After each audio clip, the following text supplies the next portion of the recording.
जनसुराज के संस्थापक प्रशांत किशोर ने कहा, हमें यकीन है कि बिहार की जनता आने वाले समय में जाति, धर्म और पैसे से ऊपर उठकर एक अच्छे समाज के लिए वोट देगी। आजादी के बाद से बिहार में पहली बार इतने वोट पड़े हैं।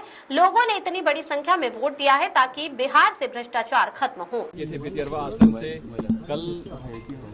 कल चुनाव प्रचार का कल जो है वो लास्ट फेज का चुनाव है। आप यहाँ पे आए हैं, क्या कुछ कहेंगे इसको? यात्रा की शुरुआत नहीं की थी।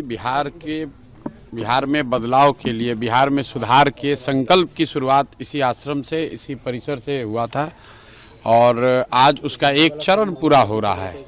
करीब 3 वर्ष उस बात को हो गए और 3 वर्ष में जो कुछ भी हो सका है, प्रयास किया है कि ईमानदारी से, शुद्धता से, जिस ईमानदारी और शुद्धता की बात करके इस आश्रम से इस अभियान की शुरुआत की गई थी, उस ईमानदारी और शुद्धता को बनाए रखने का पूरा प्रयास किया है और यकीन है कि बिहार की जनता इस बात को देखेगी, समझेगी और आने वाले समय में अपने बच्चों के लिए, अपने इस राज्य के लिए, अपने समाज के लिए जाति, धर्म, पैसे के लालच से ऊपर उठकर लोग अपने बच्चों के बेहतरी के लिए, उनके भविष्य के लिए, अच्छा समाज का निर्माण के लिए लोग उस तरीके से वोट देंगे। बस यही कहना चाहते हैं। प्रधान जी, क्या फीडबैक है पूरे प्रदेश से आपके पास? फीडबैक मेरे भाई तो किसी के पास नहीं है। फीडबैक तो जो आप लोग दे रहे हैं, जो इलेक्शन कमीशन दे रहा है, वो सब लोग सुन रहा है कि बिहार में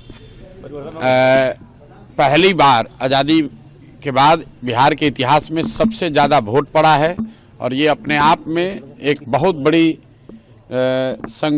बड़ा संकेत है, बदलाव का संकेत है। पहली बार बिहार में इतनी बड़ी संख्या में वोट पड़ा है तो एक तरीके से गांधी के इस आश्रम में, गांधी के विचार से, लोकतंत्र के मानने वाले लोग की सबसे बड़ी जीत है कि बिहार में आज तक 65% वोट कभी नहीं पड़ा है।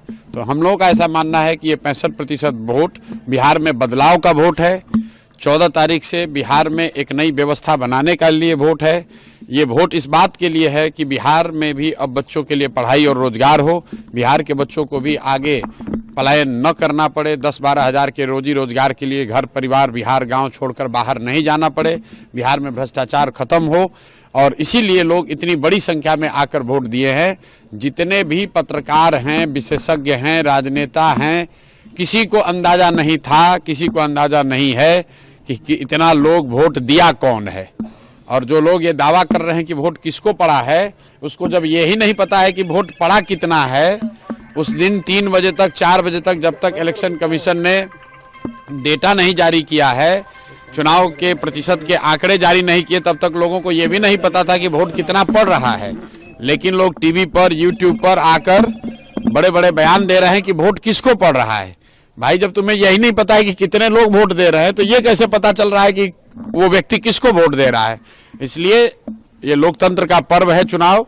14 तारीख को परिणाम आने दीजिए, आपको दिखेगा बिहार में देश का राजनीतिक इतिहास लिखा जाता हुआ दिखेगा। जिस तरीके से चंपारण के इसी धरती से गांधी जी ने स्वतंत्रता की लड़ाई में एक नया इतिहास रचा था, एक नया सूत्र दिया था, एक नया हथियार दिया था, उसी तरीके से हम लोग का विश्वास है कि गांधी के भितिहरवा आश्रम से जो जनसुराज का अभियान शुरू हुआ है वो न सिर्फ बिहार में बल्कि बिहार के बाहर भी 14 तारीख को जब परिणाम आएंगे तो लोग एक इतिहास, नया इतिहास रचा जाता हुआ देखेंगे।